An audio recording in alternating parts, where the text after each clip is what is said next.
a question. Yeah, okay, go. Yeah. Which were the easier bits to write? The bits you knew about, or the bits you didn't know about? The bits I didn't know about were the bits I enjoyed most. I had started off life as a medievalist, and it didn't last very long, and I hadn't been back to it for 30 years. So when I mean medievalist, I mean pre-1500, and especially early Irish history.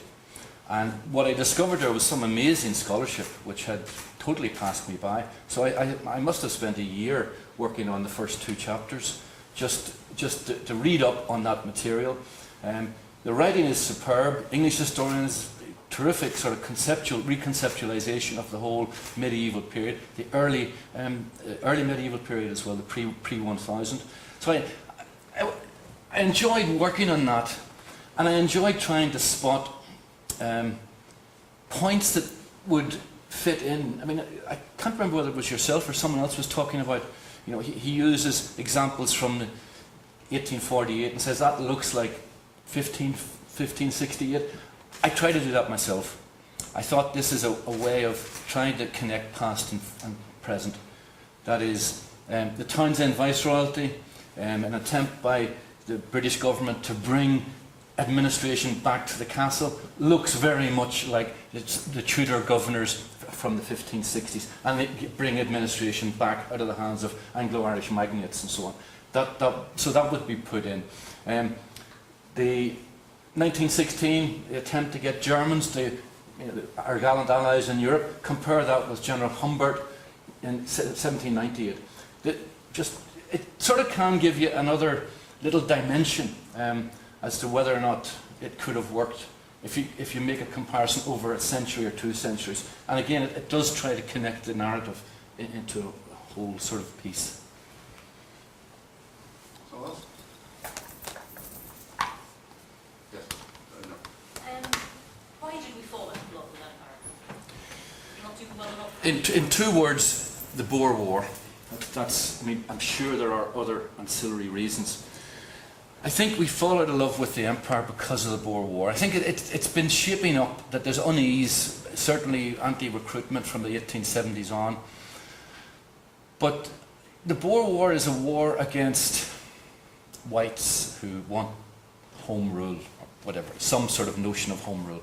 And that, I think that offends Irish nationalist opinion. And it does. I mean, when I say we fall out, I mean, people still continue to go out to India, whatever, Australia, all during the interwar years, and that's still a huge exodus. And again, the Irish universities are still turning out people for the Indian civil service, for Indian administration, way into the 1920s, 1930s. But I think there is a change around the turn of the century. Queen Victoria, you know, the famine queen, Markievicz can get a crowd going. Soldiers, Irish soldiers in British uniform, heckled in the streets. There is a mood change, and I think it might be the Boer War. It might be just general unease. Maybe the Empire for a particular section is no longer that attractive, but I think it does happen, and I think it's quite a significant shift in Ireland's links with Britain. You know? Can I ask you? Do you have a definition as to why you use certain illustrative material, and how much of it do you want to use much more? Or? No. The story of the book might interest you. I was commissioned to write a concise history of Ireland. So I sat down and wrote this, and I sent it in, and they said it's very good, but it's twice the length of the concise history of France and the concise history of Germany put together. So I said, well, you know, so what? You know, so no, there's a definition of the word concise that, you know, we can't go. So I said, well, what do you want to do? He says, well, you can add to it. You can have 100 pictures, 100 images if you want.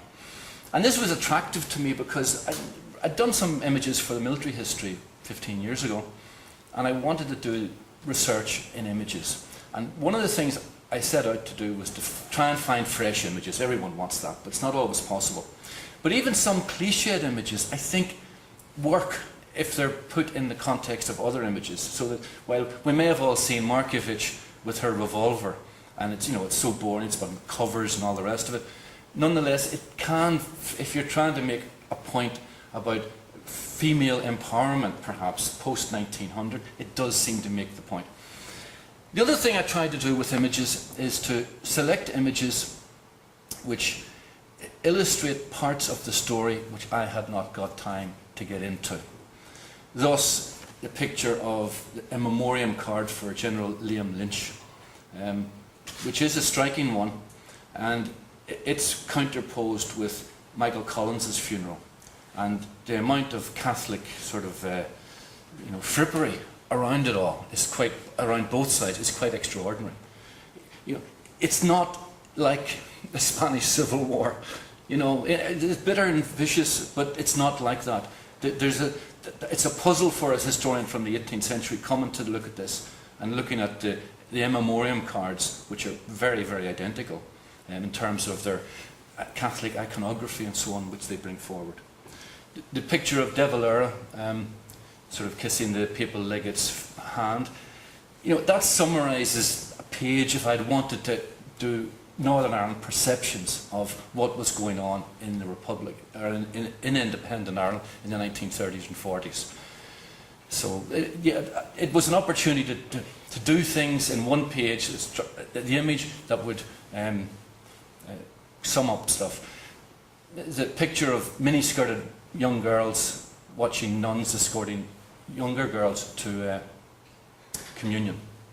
And that seemed to me to sum up Dublin in the 1950s, 60s, you know, just on its own, without having to go into elaborate number of statistics to show that, you know, things were changing in Dublin and elsewhere in the 60s, you know. So that was the idea. Yeah. Someone else had a question. You mentioned about, you know, why the problem between our two islands. One very definite one is our isolation. The other one is the very restricted, much more restricted production that we can get from our agriculture. Very high rainfall. We have something like 200 days of rain in the western half of our country. Right. Absolutely unsuitable for corn production. Right. Whereas you take England and Scotland and Wales, right. It has a nice balance. The eastern part perfect for corn and various crops, western part for grassland animals and so on. So that problem arose between 1600 and 1700. There was 100 years restricted export of animals. Livestock. You had the wool, one then came in. It happened again. We got our independence, whatever it is, major problems. And we thought we had the whole thing solved. We got into the EU, or EEC at that time. Yeah. We had 10 years of it. And suddenly they said that we're not putting any more food into ships. Right. Yeah, absolutely. I still think that the Irish dead stock industry, may not livestock, the dead stock, you know, the food production, I think that could be, you know, a big They thing. still want it, even the EU. But anyway. Yeah. Thanks for that. And the last one is our seabed. We have the island of Ireland is 10 times its actual size. It's probably the biggest country within the EU. And yet, how are our fishing rights? Yeah. Absolutely. Yeah. Well made. Shall we take one? Aaron? Well, just like from the whole business of the revisionist debate that we had in the 1980s, early 1990s, the whole business that came out was the idea of value-free history and so on and so forth. And this is something Mev considered when you set out to write this book. But the extraordinary thing is, when you read the book, and you've got very strong opinions, Tom, on lots of things, and it's great. It makes the book, in fact, where you have a view and so, or a view in a certain period, and that's to its advantage. And it home, did you think consciously about these? Yeah, I mean, yeah, I did. I mean, I'll be honest enough. I've had a few bugbears which I've been, waiting to pin on people for historical personages for many years and never found a suitable opportunity. So this was one way of payback. People with inflated reputations. I just thought this is, a way to go about it. But again, I think it's part of the engaging the reader. That you have to sort of give your take on it. I think that's what people want. They want your take, and provided it's not a rant, people will accept that and may be provoked to disagree or read other things or come up with alternative readings. Yeah, I mean, people have commented I'm really very hostile to Captain Terence O'Neill. And I know when that is, because I was a student in Belfast in the 60s and 70s when the whole civil rights agitation was underway. And he was the man. And, I cannot be dispassionate about him. I just can't. So, I'd love to put on the white coat of the laboratory and sort of poke around and be completely hygienic and all of that. But I'm well, I just... I thought Neil Terence O'Neill was one of the good guys. No. Right. Shall we have one more question? And then finish? Yeah. It's just a reflection. There's two things that I tend to be distracting when writing history. One is that it's very easy to be ironic at the expense of people for not knowing what was going to happen next. Yeah. And the other thing is how when you look at things, you often realise that the past or the way it's perceived is not a uniform thing. That people in the past don't see it as the past as we see it for 100 or 150 years. Kind of it's that some parts of their past seem much closer to them than Yeah, but listen, Patrick. I mean, think about the way Irish people engage with history. I mean, Ireland per head of population buys far more history books than anywhere else in the world, so far as I can tell. I mean, a small firm like Four Courts can bring out 120 Irish history books a year, and that's just Four Courts. And they sell, and they obviously make money and so on.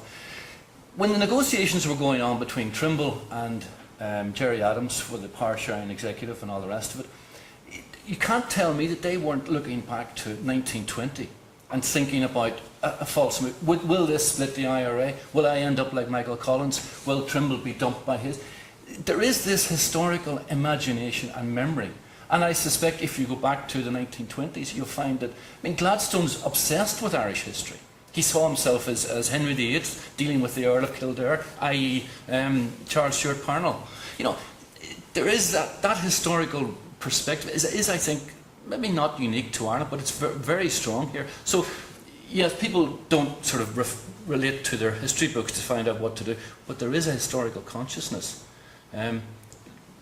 Look at the way, history programs are well received here, history books, popularity of history is all-time high, and so on and so forth. There is a historical consciousness and imagination here, which I think is part of people's cultural baggage, and I don't think it's replicated in England, for example, or Scotland, for that matter. Yeah. Sorry. Do you see yourself as challenging that cultural project, or trying to change it, or No. How do you relate to it?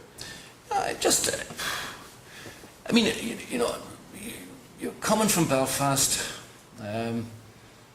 Peter Woodman might know that, and Hiram might know that. There is a certain sense of dislocation, I think, if you move to the Republic.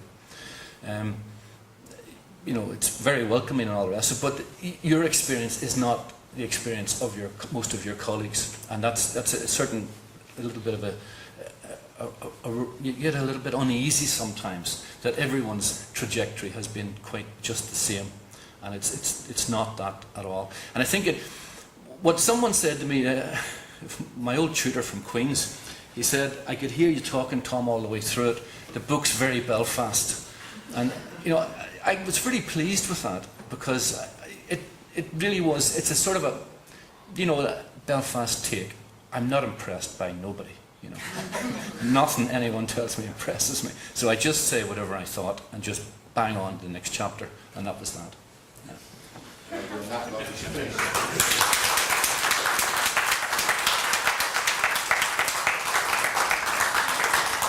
you want to say a few words in closing, Alan, or? No, just thank everybody on my behalf, Jeff. I would like to thank everybody of Farms behalf Thank you for coming. for a great conference.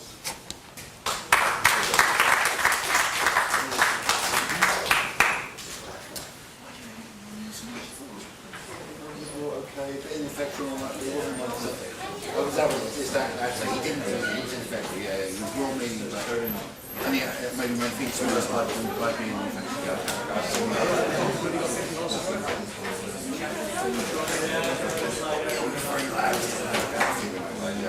never like that myself, I was. You're really good on